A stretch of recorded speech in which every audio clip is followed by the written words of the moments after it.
Cuán firme cimiento se ha dado a la fe. A través de la Biblia, un análisis de la Biblia libro por libro que le ayudará a crecer espiritualmente. Estos estudios fueron diseñados por el Dr. J. Vernon McGee. Acompáñenos en este fascinante recorrido a través de la Biblia. La palabra de Dios. Bienvenido a Través de la Biblia, el programa donde conocemos a Dios en su palabra. Mi nombre es Heiel Ortiz y doy las gracias a Dios de que usted esté con nosotros estudiando la Biblia en el día de hoy. Usted no tiene que vivir mucho tiempo antes de que se convierta en un candidato para que tenga una experiencia triste o amarga en esta vida. Quizás sea la salud lo que nos quiebra en la vida. Otras veces es nuestro propio fracaso o algún dolor emocional como el rechazo o el duelo. Si somos honestos, este tipo de dolor lo rechazamos y hasta cierto punto lo odiamos. Pero en la palabra de Dios aprendemos que Él usa estos momentos y procesos en nuestras vidas para nuestro bien. Hoy, en nuestro estudio del libro del Nuevo Testamento, Apocalipsis, nuestro maestro Samuel Montoya aborda la pregunta: ¿por qué sufren los hijos de Dios? Nuestro maestro nos dará respuestas que pueden sorprendernos.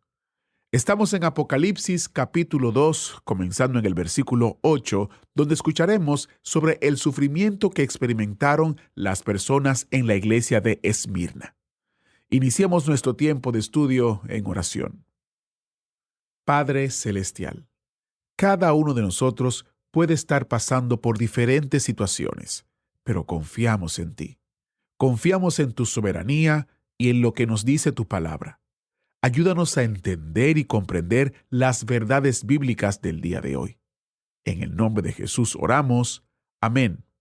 Y ahora, iniciamos nuestro recorrido bíblico de hoy con las enseñanzas del Dr. McGee en la voz de nuestro maestro Samuel Montoya. Continuamos hoy, amigo oyente, nuestro viaje por el libro de Apocalipsis. Estamos en el capítulo 2. Los capítulos 2 y 3 de Apocalipsis tratan de las cosas que son, es decir, de las cosas de la iglesia. Aquí tenemos 7 cartas del Señor Jesús a las 7 iglesias que estaban en Asia Menor, en esa época en particular. Sabemos que Asia Menor es lo que hoy conocemos como Turquía. Estas 7 iglesias fueron seleccionadas por una razón muy bien definida, porque cada una de ellas presenta ante nosotros un cierto segmento de la historia de la iglesia, y ya estamos bien avanzados en el día de hoy. Vimos en nuestro programa anterior que la iglesia en Éfeso, la primera carta, representaba a la iglesia apostólica. Comenzaba con Pentecostés hasta el año 100 después de Cristo. Hoy veremos a la iglesia en Esmirna, y esta es la iglesia mártir. Como dijimos en nuestro programa anterior, esta es la que murió por él. De la palabra Esmirna obtenemos la palabra mirra. En realidad significa sufrimiento. Y esta ciudad aún se encuentra en existencia. El nombre moderno quizá le haga difícil identificarla. Está en Turquía y se llama Izmir. Pero es la misma ciudad y ha estado habitada continuamente desde su fundación hace ya mucho tiempo. Es una ciudad muy comercial, y hay algunas personas que opinan que Izmir llegará a ser más grande que Estambul algún día. Por cierto que será mayor comercialmente.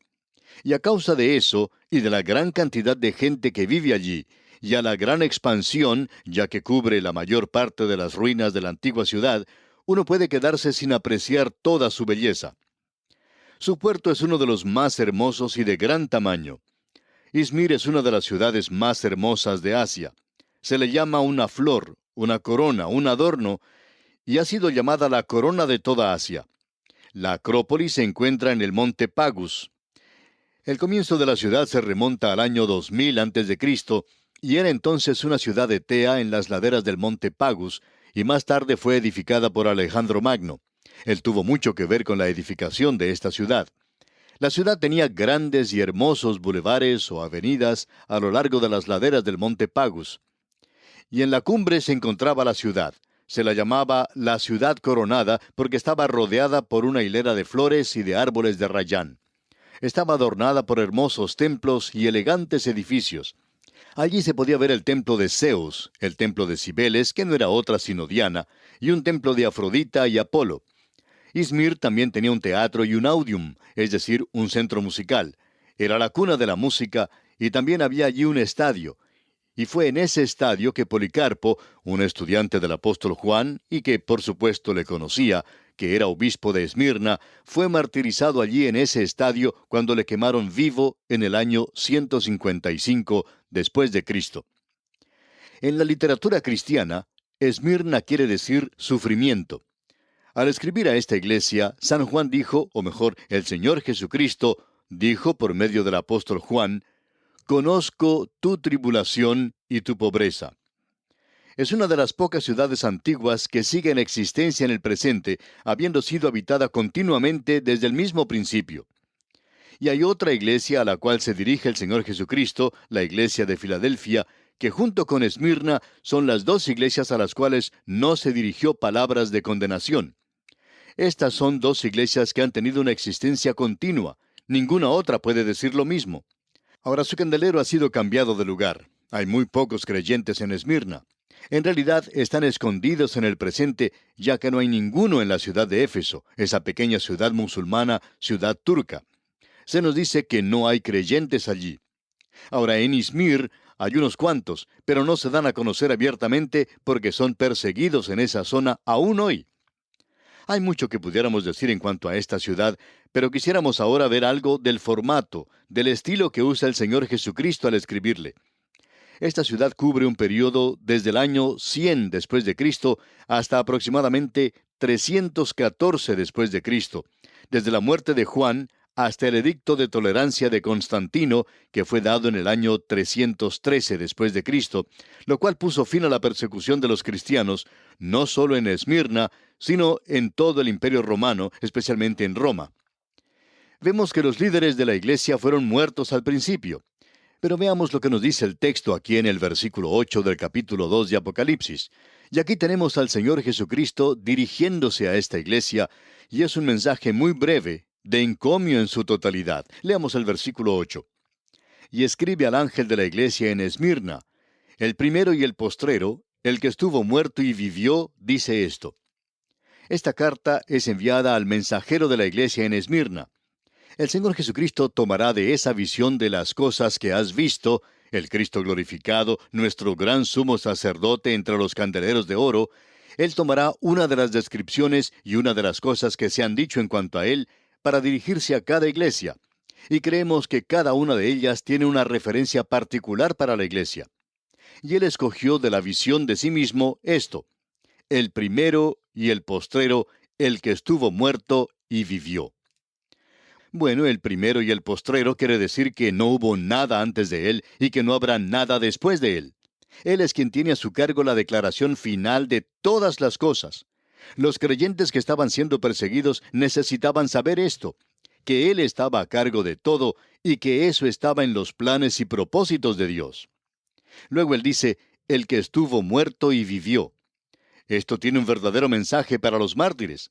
Habla de la muerte y resurrección de Cristo, y su experiencia con la muerte lo identifica con 5 millones de creyentes que fueron martirizados durante ese período. El comentarista Fox dice que hubo 5 millones de personas que murieron como mártires durante ese período. Pero el Señor Jesucristo triunfó sobre la muerte, y Él puede salvar hasta más no poder a aquellos que están soportando persecución y martirio. Y ahora Él tiene algo que decirle aquí en los versículos 9 y 10 de este capítulo 2 de Apocalipsis.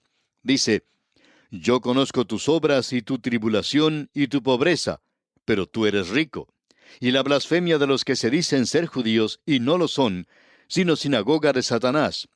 No temas en nada lo que vas a padecer. He aquí, el diablo echará a algunos de vosotros en la cárcel para que seáis probados, y tendréis tribulación por 10 días.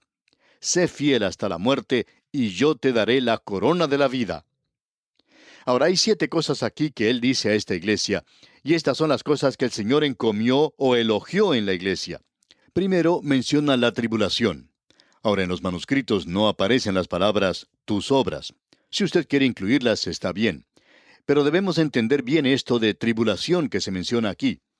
Sin duda alguna, no se está refiriendo al período de la gran tribulación, sino más bien a problemas.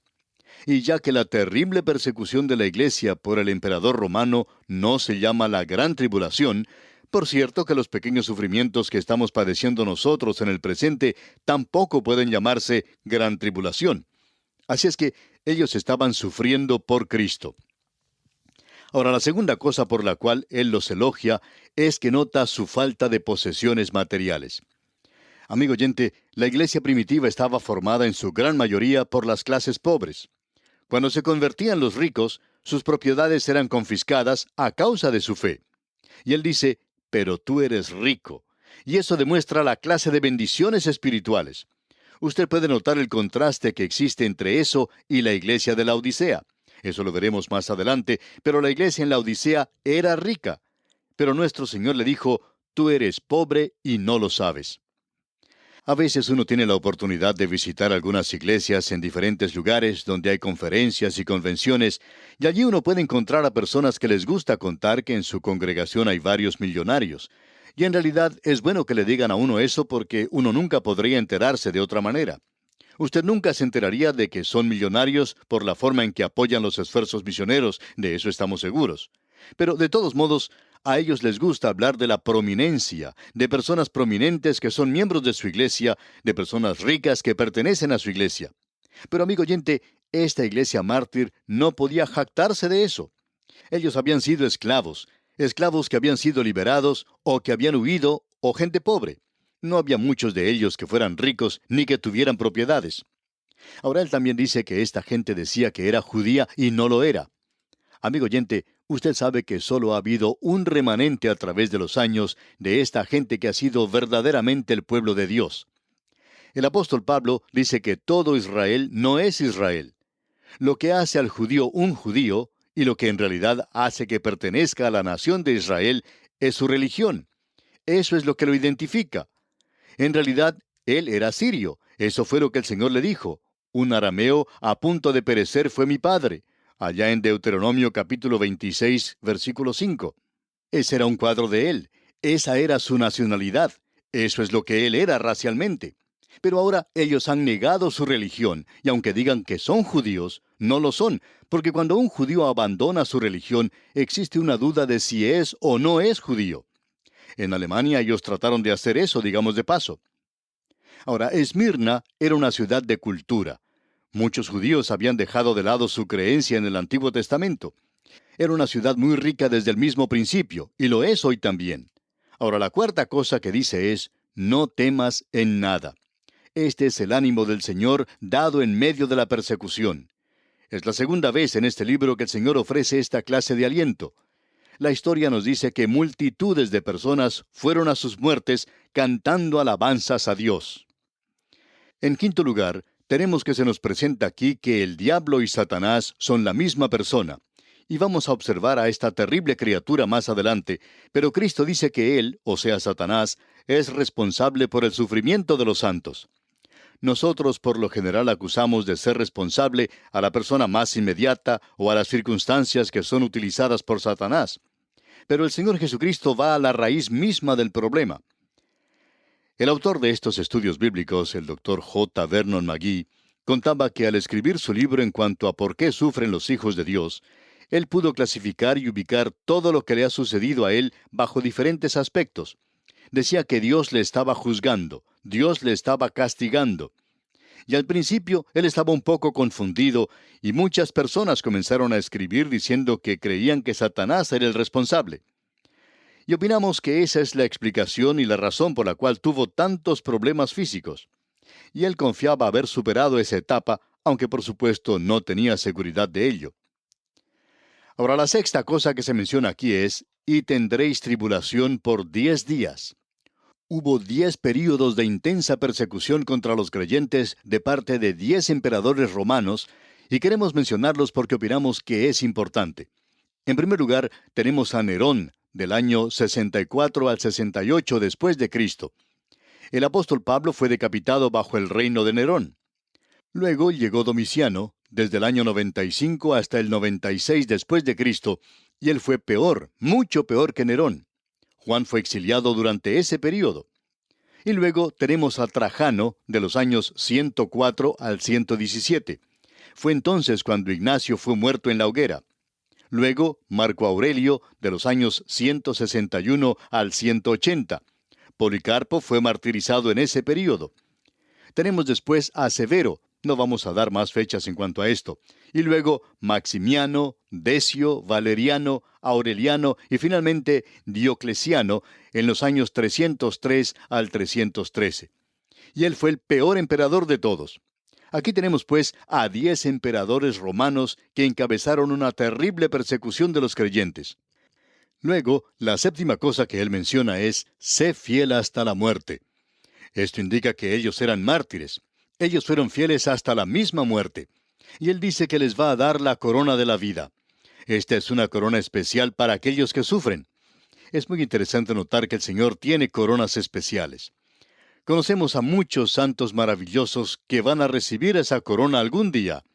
Y queremos decirle a aquellos que nos escuchan hoy que si usted se encuentra en un lecho de dolor, quizá puede ser una persona paralizada, y se ha preguntado estas cosas.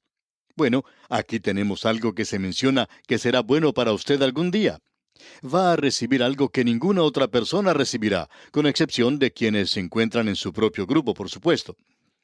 Santiago dice allá en su epístola, capítulo 1, versículo 12, Bienaventurado el varón que soporta la tentación, porque cuando haya resistido la prueba, recibirá la corona de vida que Dios ha prometido a los que le aman. Y esa corona de la vida indica que la disfrutará algún día a lo sumo. ¿Qué cosa más gloriosa le espera a aquellos de los oyentes que son inválidos hoy, que se encuentran en lechos de dolor y enfermedad? Quiera Dios bendecirle, amigo oyente, porque es cosa muy gloriosa esta esperanza. Luego el versículo 11 de este capítulo 2 de Apocalipsis dice, El que tiene oído, oiga lo que el Espíritu dice a las iglesias. El que venciere, no sufrirá daño de la segunda muerte. ¿Le está escuchando usted a él hoy, amigo oyente? ¿Le está hablando él a usted? El que venciere no sufrirá daño de la segunda muerte. Dwight L. Moody lo expresó de la siguiente manera. Aquel que ha nacido una vez tiene que morir 2 veces. Aquel que ha nacido 2 veces solo debe morir una vez. Y quizá ni siquiera tenga que morir una vez. No sufrirá daño de la segunda muerte. Esa es la muerte que ningún creyente va a experimentar. La primera muerte es relativa al cuerpo. La segunda muerte es el alma y el espíritu, una separación eterna de Dios. Eso es lo que significa. Y ningún creyente tiene que pasar por esto. Llegamos ahora a la carta de Cristo a la iglesia de Pérgamo. Izmir es una gran ciudad que puede ser visitada por muchos en el presente cuando van a ese país. Allí se encuentra el aeropuerto, también hay muchos hoteles. Si usted viaja unos 100 kilómetros al sur, llega hasta Éfeso. Pero si viaja unos 110 kilómetros al norte, llega a Pérgamo. Estas son las 3 grandes ciudades. Eran ciudades de la realeza y competían la una con la otra. Izmir era el gran centro comercial, Pérgamo era el gran centro religioso, y Éfeso era el gran centro político. Allí es donde permanecían los emperadores romanos. Allí se encuentra un hermoso bulevar, una hermosa avenida de mármol, y a lo largo de la calle uno puede contemplar el templo de Trajano. En realidad es una gran fuente y luego el templo. Y allí también se encuentra el templo de Adriano. Allí adoraban a los emperadores, pero primordialmente era un gran centro político. Llegamos ahora pues al gran centro religioso, y aquí es donde está establecido el centro principal de Satanás. En realidad, este es el lugar más hermoso en esa tierra. Como ya hemos dicho anteriormente, parece que Satanás logra apoderarse de ellos, de los lugares hermosos. Ahora, para concluir, quisiéramos decir lo siguiente. Esa era una ciudad muy bien fortificada. Era la capital del reino de Pérgamo. Era una ciudad real con su acrópolis que dominaba toda la región del valle del Tigris. El río Tigris corría por allí, y en cualquier dirección que uno mirara, en cualquier lado, allí uno podía observar uno de los valles más hermosos que se haya podido ver. Y Pérgamo era el centro de lo malo, debido a sus muchos templos paganos. Los templos de Atenea, Deméter, Hera, Dionisio, Esculapio, dios de la medicina, y el gran altar de Zeus están allí como un trono en la cima de la Acrópolis. Juan le dice a esta iglesia en Pérgamo que allí es donde está el trono de Satanás. Y vamos a ver en la próxima oportunidad, Dios mediante, por qué estaba allí. Sir William Ramsay dice, era una ciudad que merecía el nombre de ciudad real en la cima de la montaña, una gran ciudad. Vamos a ver esto, Dios mediante, en nuestro próximo programa. Le invitamos, pues, a que nos acompañe. Mientras tanto, le sugerimos que usted lea los próximos versículos, del versículo 12 hasta el versículo 17, que contienen el mensaje del Señor Jesucristo a la iglesia en Pérgamo, y se familiarice con su contenido. Es nuestra oración que Dios derrame sobre usted sus abundantes bendiciones. Hemos completado nuestra segunda carta, la carta a la iglesia de Esmirna. Muchas gracias al maestro Samuel Montoya por guiarnos y dirigirnos en el estudio bíblico de hoy. En nuestro próximo programa continuaremos en la tercera carta, la carta a la iglesia de Pérgamo. Le animamos a que lea antes de escuchar el estudio bíblico para estar mejor preparado para estudiar la porción bíblica que nos toca, que será desde el versículo 12 del capítulo 2 de Apocalipsis. Siempre es nuestra recomendación que usted haga eso antes de escuchar el programa y así estar preparado y sacar un mayor provecho acerca de lo que estaremos estudiando.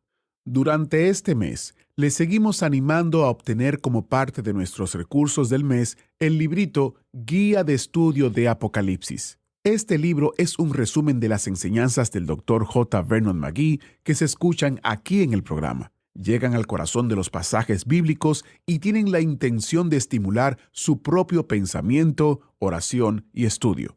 Después de cada lección, se enumeran varias preguntas para su consideración personal o si está leyendo con un grupo para su discusión. Léalo con la Biblia abierta y el corazón dispuesto a profundizar a medida que el Señor le guíe a través de su palabra. Obtenga su descarga gratuita visitando a través de la Biblia.org/recursos. O si usted vive o tiene una dirección física en los Estados Unidos, puede llamarnos al 1-800-880-5339 y le enviaremos una copia impresa de este recurso. Les recuerdo que los recursos impresos solo están disponibles dentro del territorio de los Estados Unidos y que también, tanto los digitales como los recursos impresos, los ponemos a su disposición gracias a las ofrendas y donaciones de oyentes como usted, que son bendecidos y ministrados por este programa. Encuentre todos los detalles en atravesdelabiblia.org/recursos. Y también usted puede encontrar otros recursos en atravesdelabiblia.org/libritos, donde hemos recopilado una gran cantidad de libritos sobre diferentes temas que le ayudarán en su crecimiento espiritual. El sitio web es para encontrar estos libritos atravesdelabiblia.org/libritos. atravesdelabiblia.org/libritos, y si no aparece en primera instancia, utilice la opción de búsqueda dentro de la misma página para que pueda encontrar el recurso adecuado para usted. ¿Fue de ayuda para usted el estudio de hoy? ¿Desea enviarnos algún comentario de lo que ha estado escuchando? Entonces escríbanos, no espere más. Nuestro correo electrónico es atv@transmundial.org. atv@transmundial.org. Si desea recibir las notas y bosquejos de lo que estamos estudiando, suscríbase gratis en nuestra página en internet, a través de la Biblia.org/notas, a través de la Biblia.org/notas.